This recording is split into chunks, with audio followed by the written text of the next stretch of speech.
Orthopaedician है और ममता super speciality hospital के पार्ट हैं।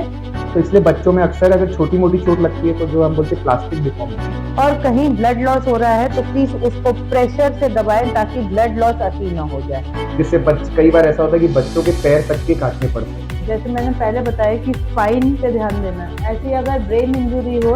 गुड इवनिंग फ्रेंड्स, हम लोग की पॉडकास्ट सीरीज का ये 4th पॉडकास्ट है। इसमें हम लोग पीडियाट्रिक ऑर्थोपेडिक्स की बात करेंगे। आज मेरे साथ हैं डॉक्टर अरिजीत पटेरिया, जो कि ऑर्थोपेडिशियन है और ममता सुपर स्पेशलिटी हॉस्पिटल के पार्ट हैं। हम लोग आपको पीडियाट्रिक ऑर्थोपेडिक्स के बारे में आगे बताएंगे। सर, आप रोड सेफ्टी के बारे में कुछ बताना चाहेंगे? हेलो मैम, जैसे कि आजकल बहुत रेकलेसली लोग ड्राइव कर रहे हैं और आजकल young adults and old age के साथ यंग पेशेंट्स जो बच्चे हैं उनके भी बहुत ज़्यादा एक्सीडेंट के केस आने लगे हैं।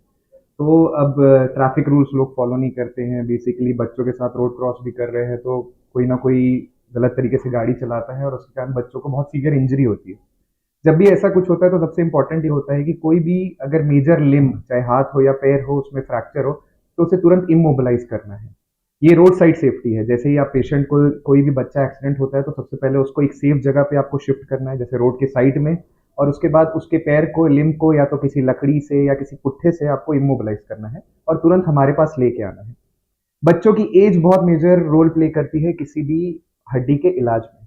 जितना छोटा बच्चा होता है तो उसमें जैसे कि रिस्क बहुत ज़्यादा रहता है, जैसे डिफॉर्मिटी के रिस्क या कुछ भी गलत, मतलब माल यूनियन, नॉन यूनियन के रिस्क बहुत जाते हैं। बट बेनिफिट ये होता है कि बच्चों में जो पेरियोस्टियम नाम की एक लेयर होती है वो बहुत थिक होती है। तो इसलिए बच्चों में अक्सर अगर छोटी मोटी चोट लगती है तो जो हम बोलते हैं प्लास्टिक डिफॉर्मिटी, मतलब फ्रैक्चर पूरा नहीं होता है, एक सिंगल कॉर्टेक्स का फ्रैक्चर होता है। तो ऐसे केसेस में हम फ्रैक्चर को कंप्लीट करके उसमें सिर्फ कंजर्वेटिव ट्रीटमेंट, प्लास्टर लगा के उसे ट्रीट करना चाहते हैं। बट जैसे जैसे बच्चा बड़ा होता है, 6-7 साल का होता है, और उनका कोई मेजर बोन में फ्रैक्चर होता है, जैसे कि फीमर हो गया, बोथ बोन फोरआर्म जो सबसे कॉमन फ्रैक्चर है, तो उसमें अक्सर हम लोग एक मिनिमली इन्वेजिव ट्रिक रहती है जिसे हम बोलते हैं टेंस फिक्सेशन। उसमें हम छोटे छोटे इंसिजन देके, दो पतले पतले या जितना भी मोटी बोन है उस पर डिपेंड करते हैं, तार घुसा के हड्डी को सीधा कर देते हैं। खास बात ये होती है कि बच्चों में सिर्फ पेरियोस्टियम की लेयर मोटी होती है तो उसमें बोन हीलिंग भी बहुत जल्दी होती है। जितना छोटा बच्चा रहता है उसमें बोन हीलिंग के साथ साथ डिफॉर्मिटी करेक्शन की भी उतनी ज़्यादा हमारे पास ऑप्शंस रहते हैं। अगर बच्चा बहुत छोटा है, 1-2 साल का है, और उसमें कोई भी मेजर बोन अगर टूटती है तो उसमें बोन किसी भी तरीके से उसमें डिफॉर्मिटी करेक्शन होने के बहुत ज़्यादा चांसेस रहते हैं, मतलब पॉजिटिव रहता है वो। और बच्चा जैसे जैसे बड़ा हो जाता है इसलिए हमारा रहता है कि बोन जितना ज़्यादा अपने अलाइंड रहे और जितना सीधी रहे, इसलिए उन बच्चों में हम सर्जरी प्रेफर करते हैं। मोस्टली बच्चों में एक फाइसिस नाम की लेयर होती है जिसमें बच्चों की हाइट बढ़ती है। मेजॉरिटी ऑफ सर्जरीज में मैम हम कोशिश करते हैं कि हम फाइसिस को बिल्कुल भी डिस्टर्ब ना करें, उसको बिना छुए हम लोग बोन को, फ्रैक्चर को ट्रीट करें। ये हमारा मेन ट्रीटमेंट प्लान रहता है। सर, इसमें मैं थोड़ा सा ऐड करना चाहूंगी। अगर आप जो भी रोड ट्रैफिक एक्सीडेंट के पास फर्स्ट एड में पहुंचा है और हेल्प कर रहा है, अगर आपको लगे कि स्पाइन पे भी चोट है तो आपको स्पाइन को बहुत ध्यान से पकड़ना पड़ेगा। अगर स्पाइन अपने लेवल से हिल गई तो वहीं के वहीं जान जाने का खतरा रहता है। तो जब आप वो पैर को संभालेंगे, हाथ को संभालेंगे, जहां जहां फ्रैक्चर हुआ है वहां देखेंगे, उसको स्पाइन को अलग से आपको संभालना पड़ेगा। नीचे से पुट्ठा डाल के स्पाइन पकड़ना जरूरी है।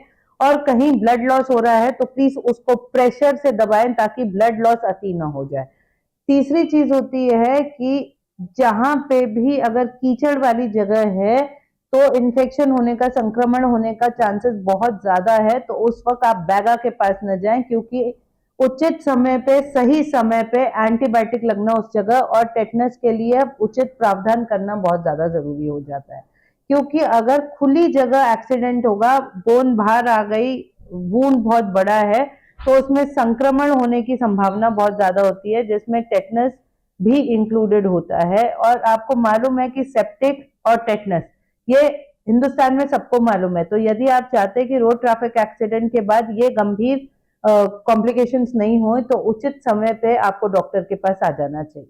मैम एक्चुअली बैगा वाला पॉइंट आपने बहुत अच्छा बोला। गांव में और जो भी हमारे रूरल एरियाज उसमें बहुत ज़्यादा होता है कि पेशेंट, बच्चों को खासकर जब चोट लगती है तो वो किसी क्वैक के पास या बैगा के पास चले जाते हैं, और कई बार ये होता है कि वो बैगा बहुत ज़्यादा टाइट प्लास्टर बांध देते हैं।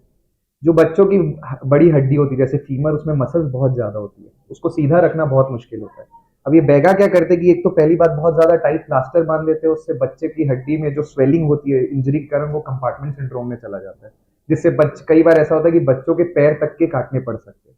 दूसरी बात, अगर वो हड्डी जुड़ती है, उसके बाद जो मैंने पहले बताया कि हम छोटे छोटे चीरे से बच्चे का हड्डी में तार डालते हैं, पर जब हड्डी टेढ़ी मेढ़ी जुड़ जाती है तो हमें बहुत बड़ा चीरा देना पड़ता है, साथ में वो खराब जुड़ी हुई हड्डी को तोड़ के सीधा करना पड़ता है।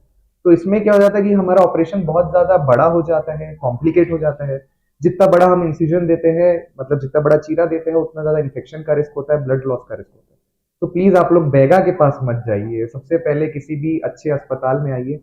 और ये सबसे ज्यादा जरूरी है कि हाँ, टिटनेस का ध्यान रखना, इन्फेक्शन का ध्यान रखना, एंटीबायोटिक्स बहुत ज्यादा जरूरी है।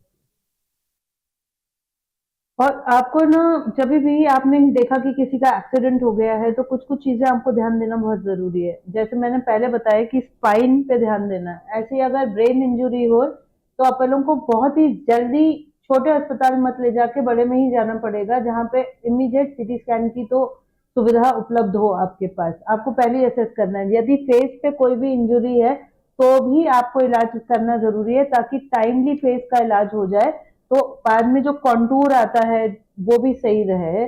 कहीं पे कहीं नाक वगैरह की हड्डी हिली हुई है, या कभी कभी अपने को नहीं मालूम पड़ता है कि विजन लॉस हो गया है।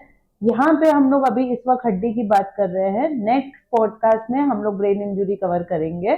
लेकिन जब भी हड्डी का हो, आपको उचित तरीके से पेशेंट को यहाँ तक ले आना चाहिए। यहाँ पे आपको बच्चों के हॉस्पिटल में आपको ऑर्थोपेडिक बैकअप भी मिलेगा। यहाँ पे पीडियाट्रिक ऑर्थोपेडिक की सारी सुविधाएं हैं।